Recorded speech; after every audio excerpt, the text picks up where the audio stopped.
দুইটা সময় তওবা করে লাভ নাই। একটা হচ্ছে মৌতের যন্ত্রণা শুরু হয়ে গেলে, মৃত্যুর যন্ত্রণা শুরু হয়ে গেলে আগে পা থেকে শুরু হয়ে আস্তে আস্তে গলার দিকে আসে।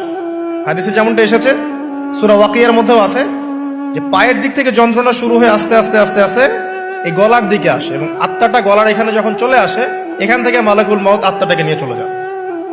এবং চোখ দিয়ে তাকিয়ে থাকে মানুষ, রুহটা চলে গেলে মানুষ চোখ দিয়ে তাকিয়ে থাকে। দেখবেন এই কারণে মৃত ব্যক্তি তাকিয়ে থাকে, চোখ খোলা থাকে।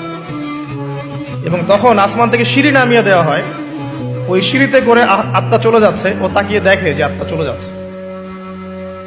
এবং মানুষ মারা যাওয়ার পরে চোখ জীবিত থাকে অনেকক্ষণ।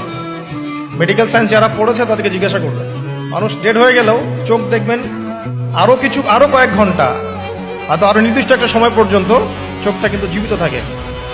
এই জন্যে চোখ বন্ধ করে দিতে হয়। যাই হোক, যেটা বলছিলাম যে মৌতের যন্ত্রণা শুরু হয়ে গেলে তওবা করে লাভ নাই, তওবার দরজা বন্ধ।